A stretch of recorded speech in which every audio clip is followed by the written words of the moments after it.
All right, let's kick things off then.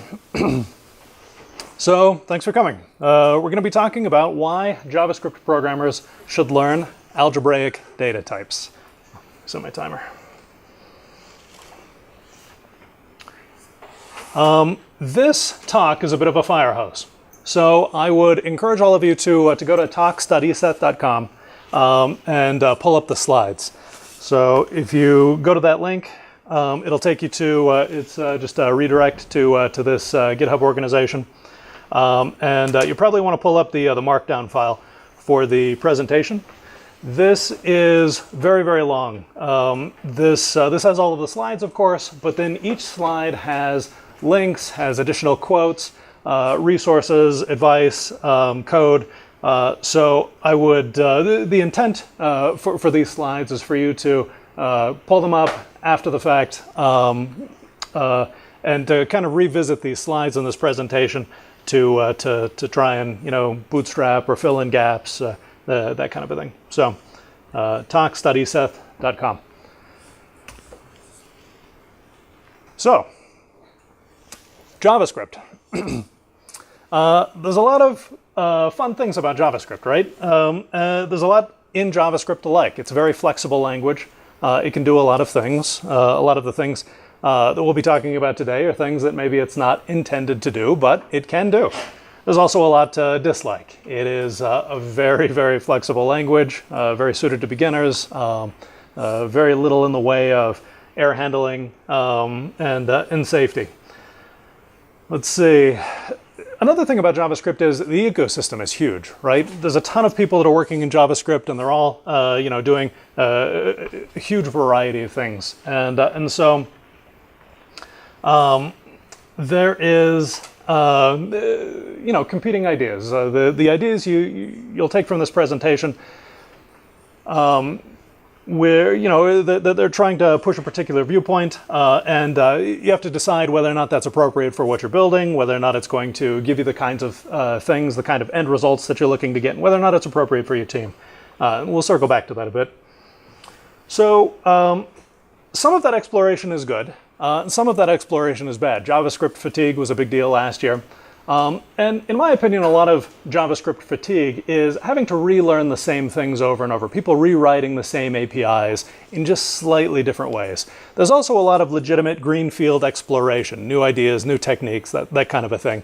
And I tend to separate those from just kind of the churn you see in the JavaScript ecosystem. But as you're kind of evangelizing some of this stuff to people, it's important to kind of separate those two. I'm going to be up here peddling something, right? And I'm going to try and convince you of the payoff, the end result, the payoff. But really, you have to make that determination for your team, your project, that kind of a thing. So, all right. Why should we talk about algebraic data types? The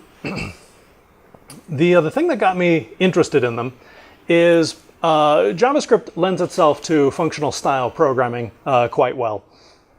React and the React ecosystem is a great example of that. It's something that's brought a lot of functional concepts kind of into the mainstream.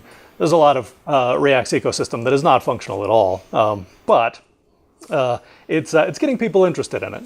So there's that. And a lot of the time you'll hear, this kind of very typical advice for getting started with functional programming, which is write pure functions, single purpose functions that are small, have a bunch of small things that you compose into a larger whole. And it feels very much like well, yeah, that's good advice, but how on earth do I do that, right? Everybody always gives that advice. Make small, pure functions, compose them into a larger application. And there is a huge gulf between, composing a few functions together and architecting an application. So, pardon. So yeah, write small, single-purpose functions, make them pure, compose them together into a larger whole. So maybe you started with Lodash, right? Or underscore. And you got really good at it over the course of a couple of years. And so you can do complicated things like this. And this is a really nice kind of data flow pipeline that's doing a ton of stuff, right? If you were to do this in an imperative style, it would be an absolute nightmare to manage. This reads well, right? You don't have to know what any of those functions are doing, and you can just kind of scan that pipeline and say, well, we're doing the following things. It's very high level, very declarative. All right, so maybe that's where you started. Maybe you graduated from Lodash to Lambda, right? And you're doing something similar where you're doing conditional branching, that kind of a thing, as pure functions. Lambda and Lodash. So maybe you got to this point, and you're building up more complex pipelines than maybe you could with Lodash. Lambda provides some additional stuff to kind of compose them together in a greater way. But still, what you're doing is you're building up these kind of utility functions, these pipelines that do very specific things, and very few of these are going to be applicable to an application, data flow through an application, application layout, that kind of a thing. So again, there's this huge gulf between the advice and the reality. So that's where ADTs come in. There is an answer to this idea of composition. Before we get into that, we should talk about what composition is a little bit, right? People talk about it all the time. The Gang of Four, right? The very famous object-oriented design patterns book. In the introduction to that book, they say favor composition over inheritance, and then the rest of the book is how to do lots of different kinds of inheritance. And they never really talk about what composition looks like in an OOP setting. Lots of really smart, famous people talk about composition all the time. Rich Hickey says, designing is fundamentally about taking things apart in such a way that they can be put back together, separating things into things that can be composed, right?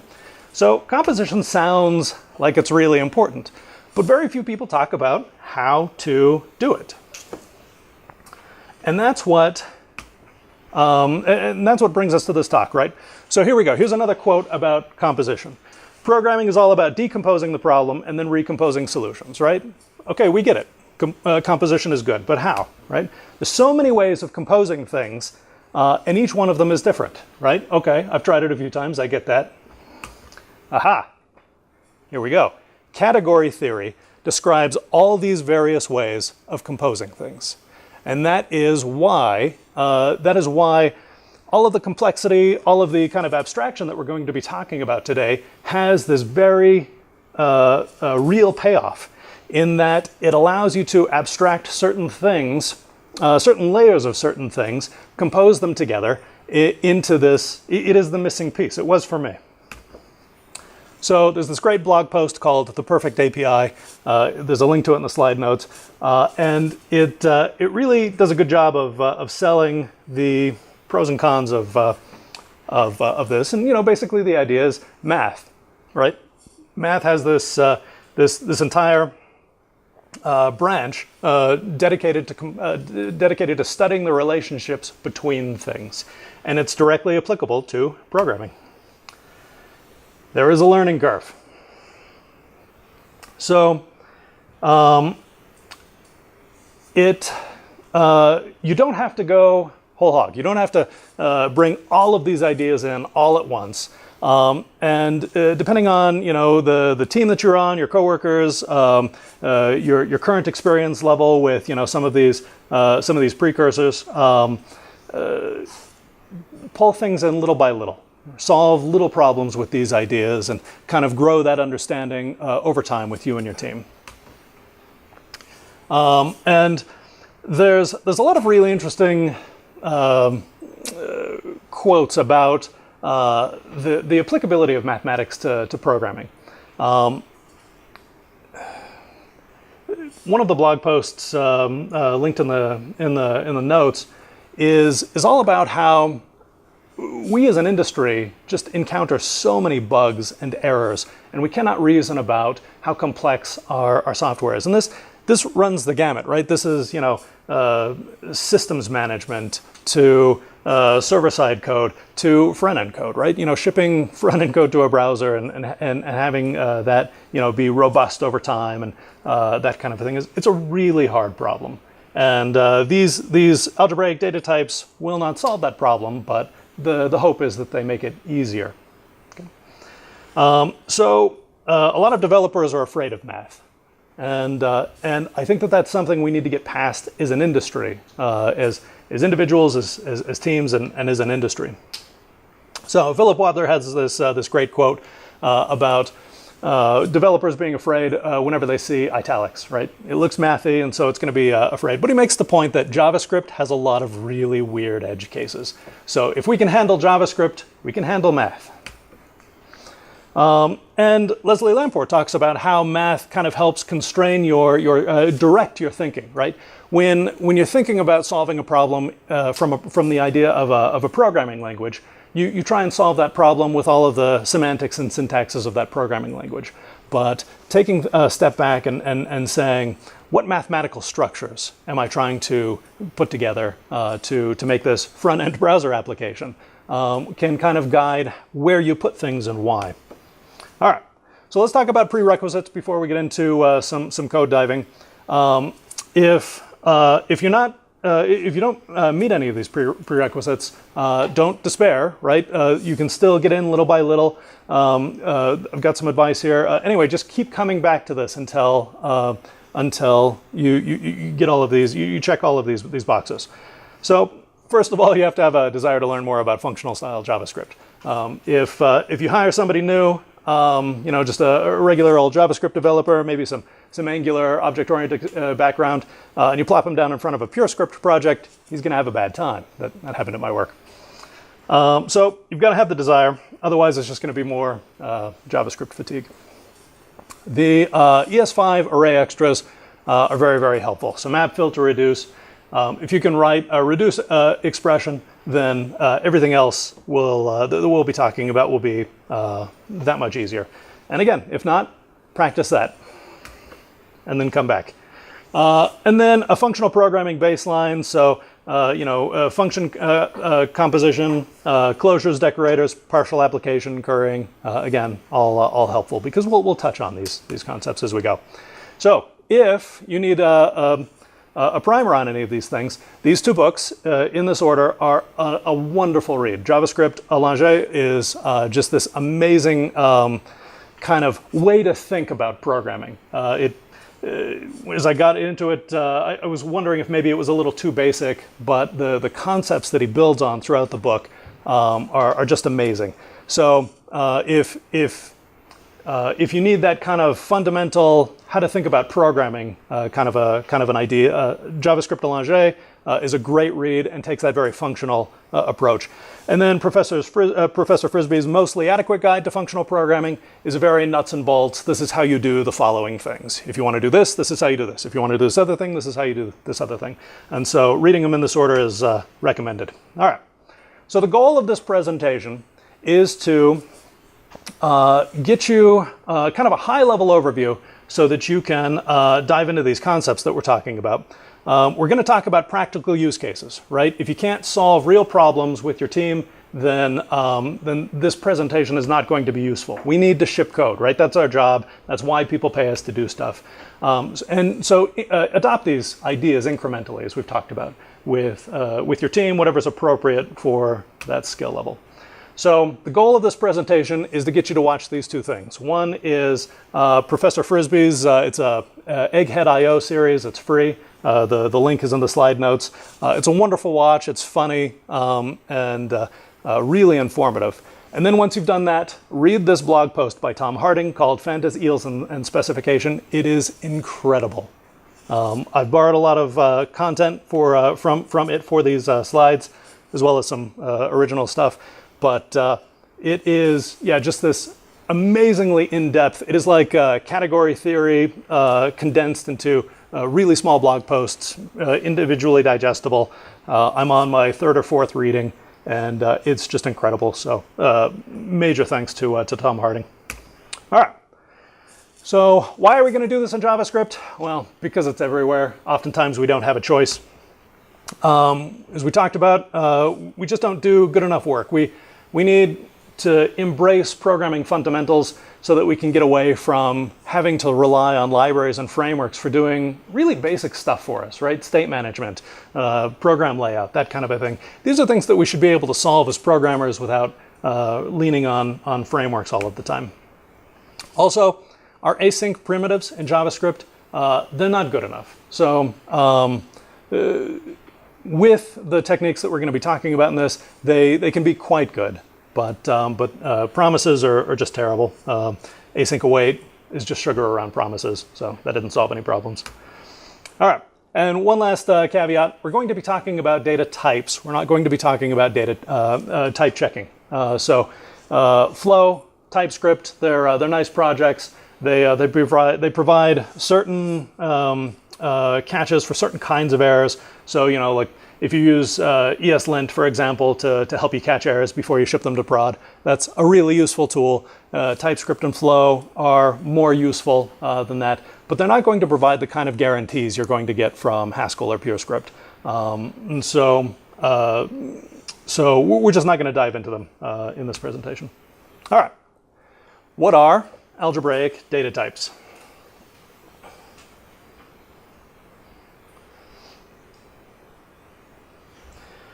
You're familiar with types already, right? Strings, integers, booleans, well, numbers, I should say, in JavaScript.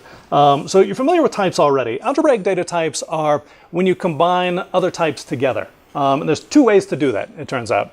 One of them is by ANDing two types together. So you've got a type and you've got another type, or ORing two types together. You've got one type or you've got another type. We're only going to be talking about the latter today. So for example, this is a concept you guys are already familiar with in Booleans, right? With a Boolean, you've got a true or a false, right? But a Boolean can be either one of those two things. So it's an or of those two types. That's the kind of idea that we're going to be talking about. You can also create your own types. You can say, and we'll do that. You can say, I need either this or this or this or this, kind of a thing. And you can build up your own types.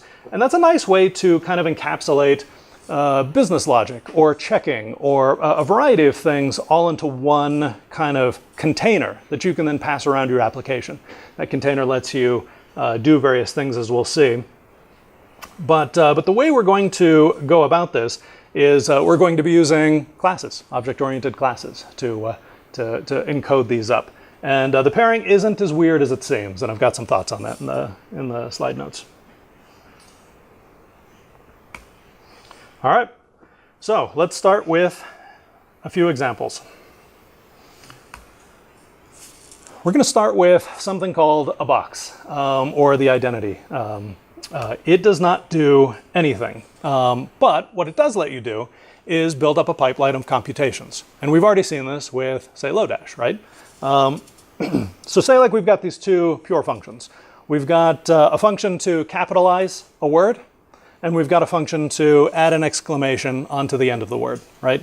Nothing too groundbreaking there. And so what we can do is we can put a value inside of our box and then run it through our pipeline of computations. So that looks something like this.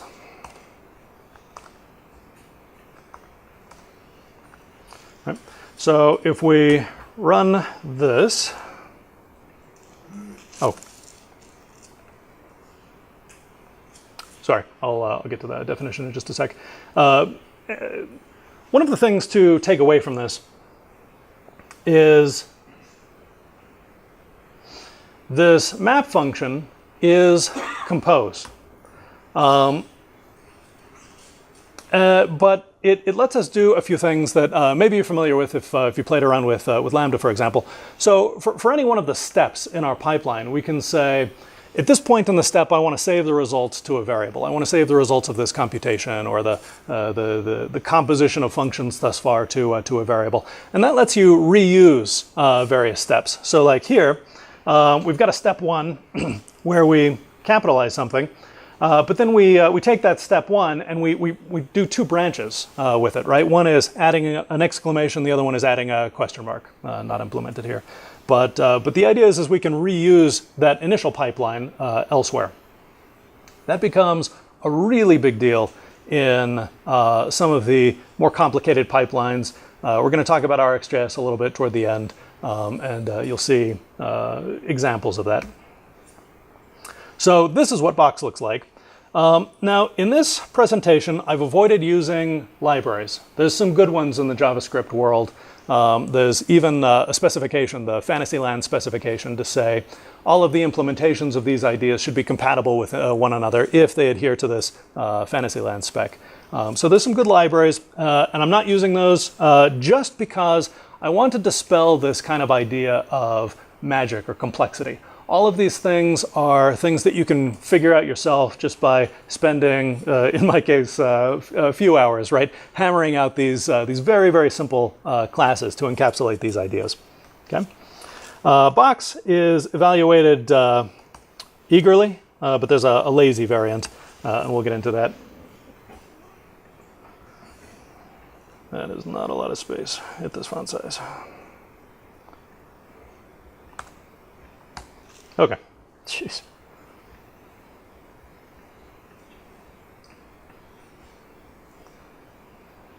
Pardon the interruption. All right.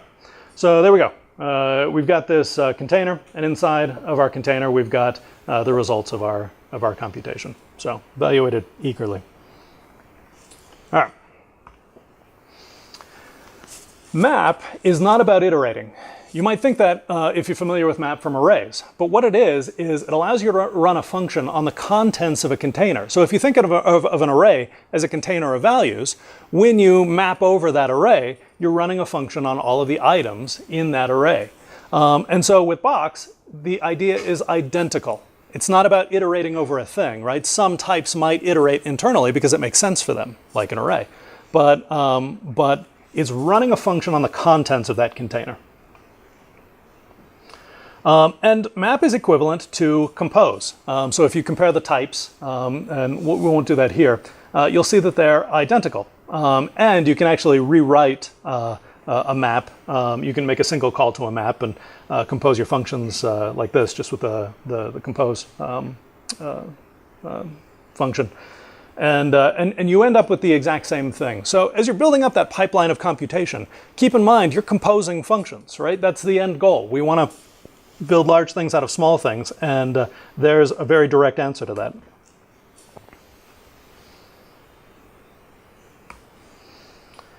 Let's see. This is often something that trips up new people, but when you're building up a pipeline of computations, oftentimes you'll call a function that brings in more of that type, right? Like if you're mapping over an array, and inside of one of those function calls, you map over another array, what you have is you have an array inside of an array. You have a nested array, right? If you've seen that, then you've probably seen Lodash's or Lodash's flat map, right? Which does the same thing. It just flattens that nested array out into an array, into a single array. And so that's what we're doing here. So we've got a box. We've put the number 1 into it. We got a second box that we put the number 2 in it, and we use this chain operator to be able to get at both of those values. So here, inside of the chain, we can get at 1 and 2, right? So it takes a little getting used to the first time you see it, but once you do, this comes up everywhere. So I had been using Rxjs for a few years before I started learning about these concepts. Rxjs is what got me into these concepts.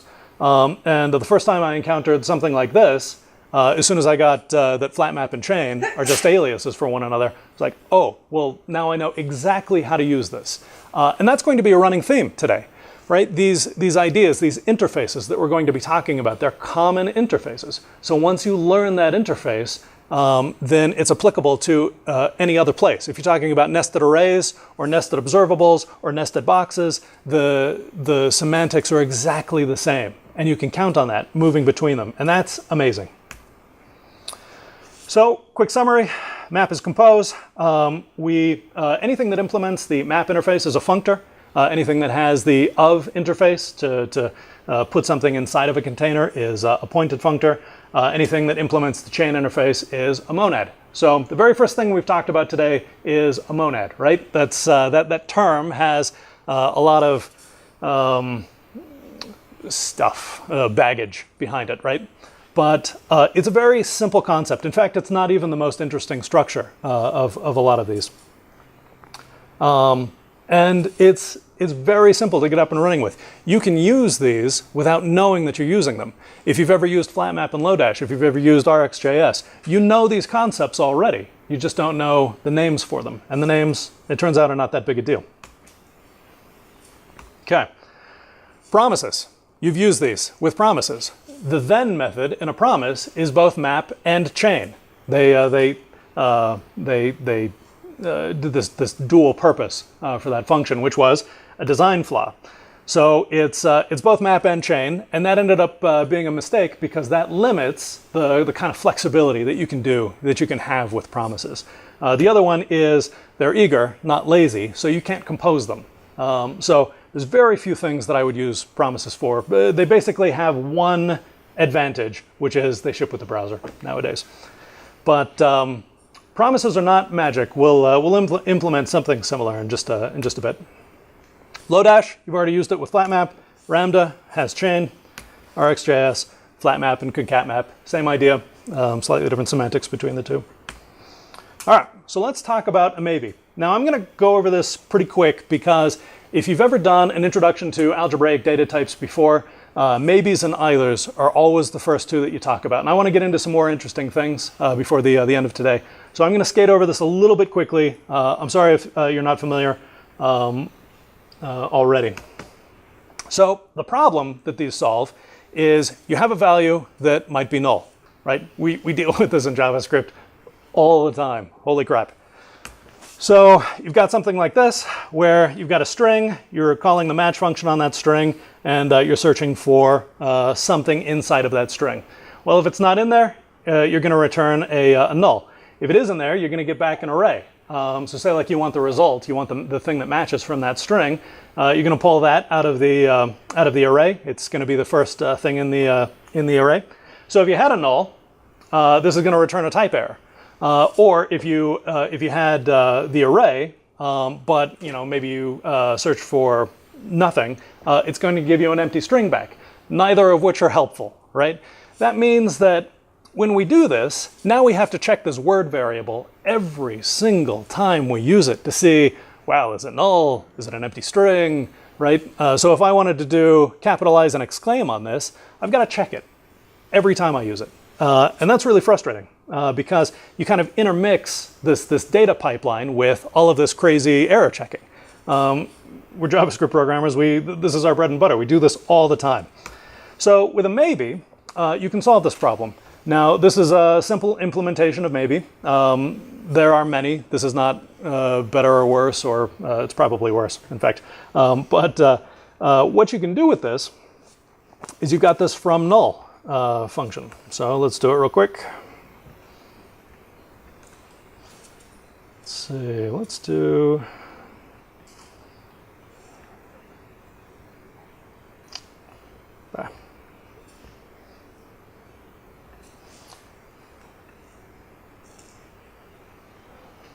Not sure that helped much. All right, so let's do this. Here we've got our maybe, and with that, say we wanted to pull that stuff that we just did into a pipeline, right? So what we do is we create a maybe from null, right? And then here's that match that we just did. Okay. If it fails, it's going to return, so maybe lets us reason about the success from the error independently. And this ends up being a really amazing thing. If you can assume success, then you can just happily do this pipeline of operators without having to check all the time because the checking has already been done. So in this case, it looks like that, right? So if we're looking for Gralt, it was not found, right? So we have this pipeline of computations, exclaim, or capitalize, exclaim, and then this get or else, right? So try and get the value or fall back to something if it didn't exist. So if we search for something like bar that isn't there, I'm gonna have to refresh since we're using classes.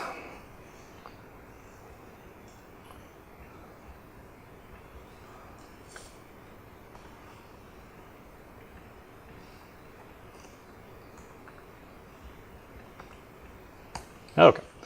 So if we search for bar, it is in there. So we get our result back, capitalized and exclaimed, right? Or if we have an empty match here, then JavaScript will just return nothing. And in that case, we want to say that counts as an error, right? And so this is where the two chains come in, right? So first of all, we're trying to look up that index, right? If that fails, we've got this try catch in there that'll catch our type error. And then in the second chain, we're saying, oh, and if it's an empty string, we're still going to consider that an error, okay? So there's all of our error checking, and then we just get to assume success from then on. We're going to see more complicated versions of the same idea as we go.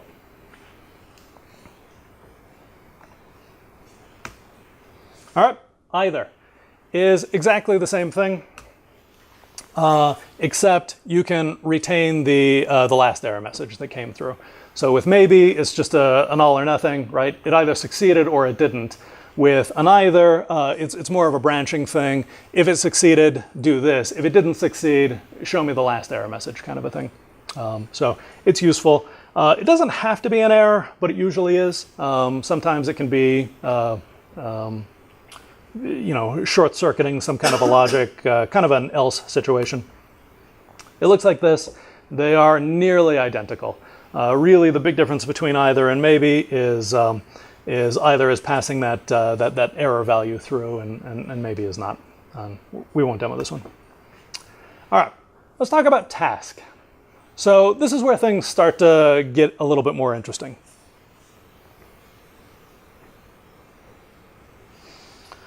So we talked about the problem with promises already. They don't compose. They're eager. So there's very few things that you can do with a promise. You basically have to encapsulate it in a function in order to do anything with it, because as soon as you have a promise, it's running. So what a task is what a promise should have been, which is something that is lazy and doesn't auto-flatten. So that way you can build up, say, an array of tasks without having them all run, and you can, say, combine them or run them all in parallel, or you can do a variety of things with tasks. And they allow you to do really crazy composition ideas, like not Rxjs crazy, but still awesome. They can do everything the promises can do. So, for example, sequential execution. You use chain for that, right? That's kind of the idea behind a monad, is sequential execution. Not all monads do sequential execution, but most of them do. And so whenever you see that chain, that's what you should think. Do this, chain, then do this, chain, then do this, kind of a thing. And that is directly analogous to the then method in a promise if you return another promise. You can do parallel execution. So you can do this with promises with, promise.all. And so with a task, you can use this method called AP, apply. It's applicative. And that lets you do parallel execution in kind of an interesting way. You can race multiple tasks with an interface called alt. Promises have race. So here we've got complete parity between the two. This is what it looks like. So again, easy to implement. If you've never used JavaScript before promises were introduced natively, promises are not magic. They're just syntactic sugar around callbacks. They never were magic. There's some nice, kind of error tracking and that kind of a thing built into the JavaScript engine now that they are native. But you could always implement promises before they were baked into the language. And that's what this is doing, right? So we've got this this function fork, and it has a success and an error callback, and you just call those callbacks whenever you need to do something. It looks like this. So we've got a function here called getTimer. It takes a parameter called wait, and then we make a task that calls setTimeout for however long we asked it to wait for. Okay. And the way that you would say use that is you get a task of in this case, we've just got a function that combines the two results together, and then we use the AP method that we just talked about to create two tasks, and then we're going to map over those so that we can make friendly labels for each of those. And then finally, nothing executes until we call this final fork, right? And that's that's the key, because up until we call fork, everything's composable. You can see that we've got two tasks right here every time we call get timer, and then we're composing on that by transforming it just a little bit, and nothing's executed. We can build up this composition, and then we call fork when we're good and ready to deal with the result of that. So one of the interesting things about apply is, if we look at the implementation of task, there's nothing in here specifically to make a bunch of things run in parallel. Right? It's just not in this implementation. The way it works is we've got a function that's curried. The function takes two parameters. We've got two tasks. And so as they complete, they just call this curried function with their results. And then when that function is done, right, then our task is done. So that's how we do parallel execution in a task. It is a really simple interface, but it allows you to do some really crazy things. We're going to talk about Rxjs, which allows you to do more crazy things, of course. All right, so tasks let you compose lazy asynchronous pipelines, and applicatives have that AP interface. All right, let's talk about another common example of combining values. So say like you've got two of the same kinds of things, right? Like two strings, and you want to combine them together. Well, we all know how to do this. It's the concat method, okay? Arrays, same thing. You can just concat two arrays together. It's so baked into JavaScript, we don't even think about it. But there's some interesting things about this, which is this interface is defined, right? We know how we can call concat to build up, two strings or two arrays or many, many more. But what this interface allows you to do is, say, run things in web workers or threads or whatever else. And as long as you can combine them, as long as you have these kinds of laws saying how you can combine them at the end of the day, you don't care where they came from, right? Maybe you just specified them here, or maybe you farm them off to a bunch of web workers and you're combining them in the end. In the case of strings and arrays, that's not too useful. But in the case of web workers, it might be, right? Say like you want to run a bunch of long-running or heavy things in web workers so that they don't block that main UI thread, and then you want to be able to combine the results. Well, if you can encapsulate the thing that they return into something that implements this concat interface, you already know how to put them together. So an example of that is sum, right? Say you were to build your own type, and we'll see what this looks like in a bit, not sum specifically, but another one. Say you build your own type, which is sum, right? Then whenever you concat things together, so in this case, concating sum3 with sum2, it sums them, right? And so you end up with a sum of 5. So the kind of behavior you can bake into concat is up to you. It's totally open-ended. If you've got business logic where you're combining user records from one source with user records from another source, you can define a concat method that figures out how to put those together, right? So now your business logic lives in one place. You can just blindly concat things, knowing that it'll do the right thing. You don't even have to know what you have. As long as it implements the concat interface, you can just combine them. So that predictable order is kind of a big deal. All right. So one of the complaints I have with writing a reduce function is this seed value, right? Does this ever annoy you guys? You've got this reduce function that encapsulates some business logic or some complex logic, and it's this pure function that you've tested and that kind of a thing. But then you've got this seed function that you kind of need to specify also that your function depends on, right? So in this case, we're building up an object of things, right? This looks like this, right? It builds up an object like that. So we're building up this object, but now our function, our pure function, depends on external data. So that's always kind of annoyed me.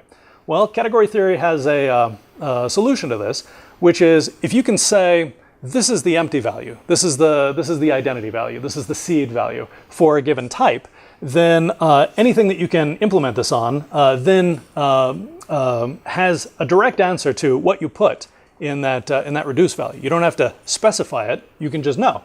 And in type-checked languages, they can do this for you automatically. I'm not recommending you augment the prototype of JavaScript built-ins. This is just to show familiar territory. And then we can say generalize that with a fold function.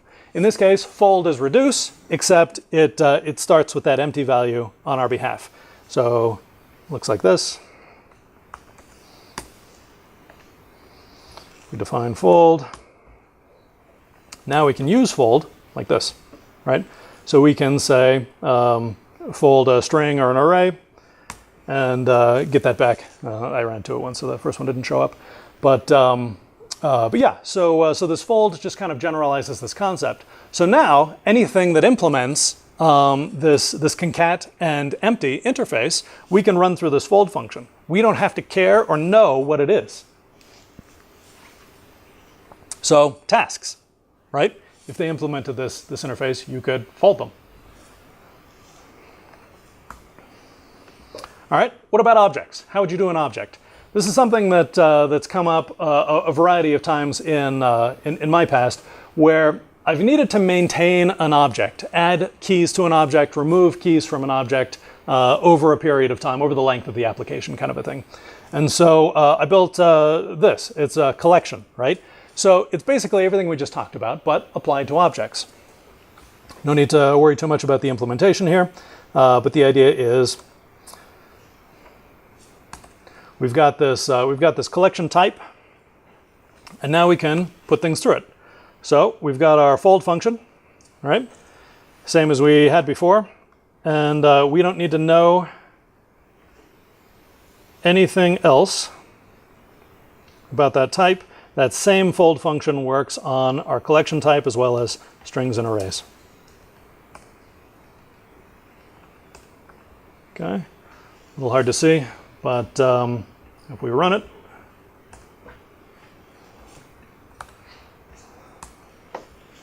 looks like this. So we've got foo and baz in our object, but you can see that we both added and removed bar, right? So it's maintaining this object for us. Now, this by itself is not too interesting, right? Why would you make an array of things and add and remove things to them all in one fell swoop? This is just to kind of prove a point. But where it is useful is, say, in Rxjs. This comes up a lot. So if there's any React developers here, you're probably familiar with Flux. Flux is MVC. Don't tell any React developers because it's not new or shiny, but they are literally identical right down to the unidirectional data flow. And if you've ever used Redux, for example, there's this kind of mantra in the Redux community where everybody always says, well, Redux can be implemented in a few lines of Rxjs. Well, this is what that looks like, if you're interested. This is one way to go about it. So this is Flux, and you can go a surprisingly long way with this pattern. So what we've got is we've got a central dispatcher, and we've got a function that sends structured data into our dispatcher, okay? So let's build on this a little bit. Okay. So now, let's say we've got something like this. Now, apologies, I had to squeeze this onto a slide. The markup down there is a little crazy. But again, I didn't want to use a library for this, so we're just using strings to build this out. What we've got is we're filtering on our dispatcher. So we're listening to messages coming through our dispatcher, and we're listening for things that are being added and things that are being removed. If you're familiar with Redux, this last bit should be very familiar territory where we've got a switch statement.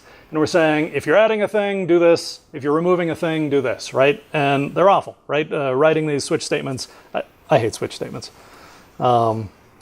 So if we've got something like that, let's see, let me jump over to this. This data URL that I've got, it just loads Lodash and Rxjs into the it doesn't do anything else. So if we paste this in, we've got our store now, which is doing a reducer thing, and then I've gone ahead and chained a little map function on that to produce DOM. Okay? In this case, oops, we're going to subscribe to that. Thing store, subscribe. And what we're going to do is we're going to do document query selector for our content div. And since we're not using a framework here, we're just going to do inner HTML is equal to whatever comes through. So if I didn't typo anything, there we go. So here we've got Flux. So that's all the code that I copied and pasted in here. And so now we've got something that we can add and remove from. Okay, pretty simple. And so yeah, basically we're just using the scan statement to accumulate data and then adding or removing. So say like I've got a second store which needs to add and remove totally different things, right? The pattern is 90% identical. But now I've got to rewrite the same switch statement over and over and over. Thus the collection type, right? So if I could say implement that fold function is Rxjs, a scan operation in Rxjs is just a reduce over time. And I've called this fold p for fold past. That's the mnemonic. It's a pattern, say in Haskell and elsewhere. Now I can rewrite everything as this, right? No switch statement. Basically, I'm just saying, I don't care what you give me. If it's adding something to the object or removing something to the object, I literally don't care because I'm just going to concat them together. Right? So this is an example of not caring what data type you get as long as it adheres to some kind of interface. And then everything else is the same, except the on-click, I'm sending a collection instead of a string. Okay? So this looks like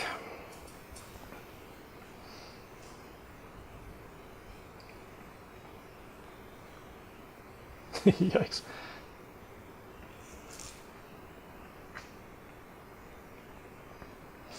Everything stays the same except for our store here. Let's see, fold p, dispatcher. I forget anything? Let's find out. I did. Oh, collection, of course.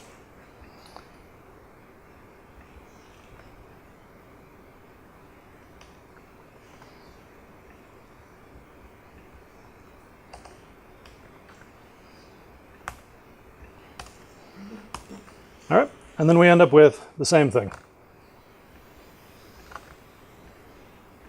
Okay. The nice thing about Rxjs is using Rxjs for this is you can do something like dispatcher, subscribe,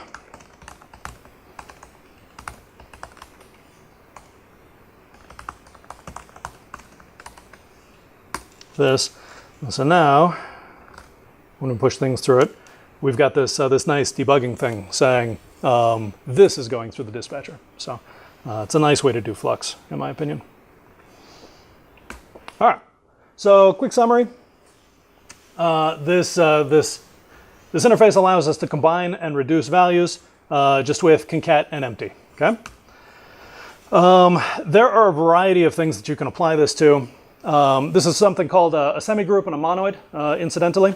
And so, you know, sums, products, maxes, mins, alls, or even just custom business logic for customer records or whatever kind of data that you're dealing with. You can define these interfaces and combine them together. All right.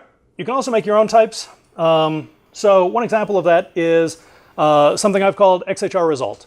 So the problem here is that an Xhr request response has essentially 4 states, right? The initial state, what to display before anything's happened, what to display when that thing starts loading, when it starts to reach out to the server to fetch data, and then either the resulting success or error. And oftentimes, we deal with these all the time, right? And oftentimes you have to spread this information across your application. So if you've ever used Angular and you've put you know, something like scope.spinner is equal to true or false, if you've ever done that, it's awful. If you've ever done the same thing with Redux, where you just put spinner as true into your state, it's still awful, right? And what you've got is you've got this spinner that's being tracked, in one specific place that's independent of the data that's coming back from the Xhr response, right? Even though they're related to one another, you track them in totally different places. If you need to do anything with that data when it comes back, you have to check it at every step of the way, right? Same as we saw with maybe.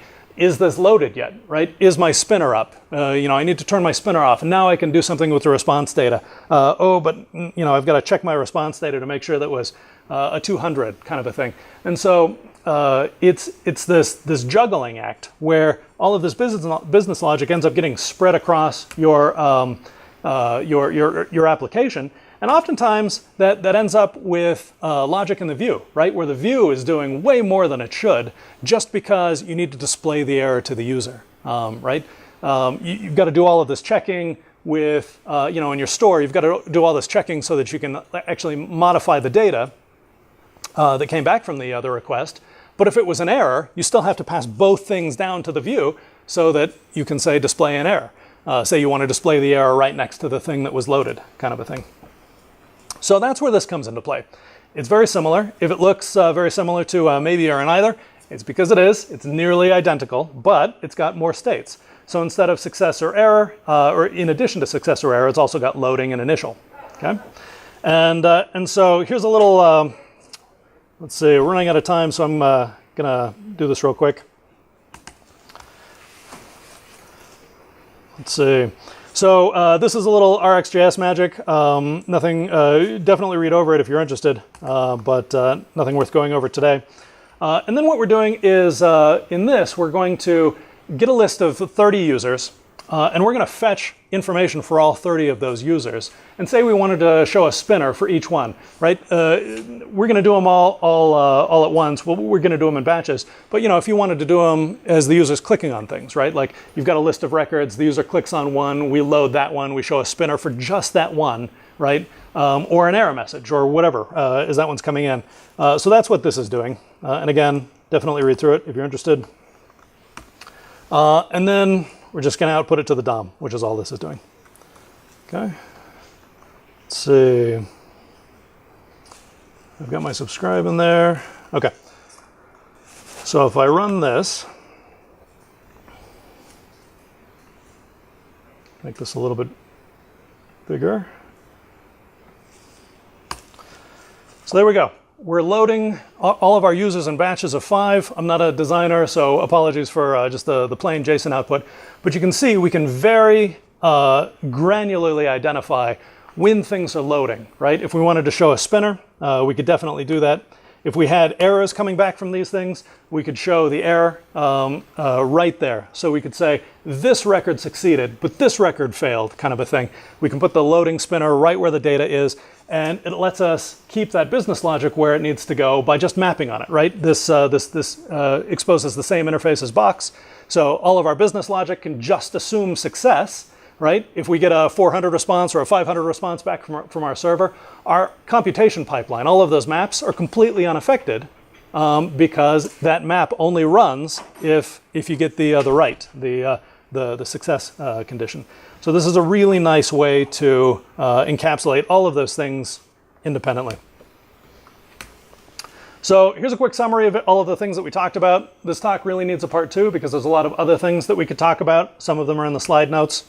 So use the simplest abstraction for the problem you're trying to solve. Don't make things more complicated than they need to be, especially if you're trying to introduce this to a team. If you need kind of an edge and a foot in the door, Rxjs is not a bad choice. If you're not familiar with it, that's fine. But if you get familiar with it, Rxjs has all of the concepts that we talked about built in. It's popular, it's useful for other things, it's highly composable, and it exposes a lot of these interfaces already, just baked in. And so you can also use it to move side effects to the edges of your application, as we've heard talked about at the conference already. Rxjs can do these things, and because it's useful for other things in JavaScript, it's not a bad way to get familiar with the concepts or introduce it to the team. And it's a nice way to kind of ramp your usage up over time. All right, that's my talk. Thanks for coming. I'm available for questions.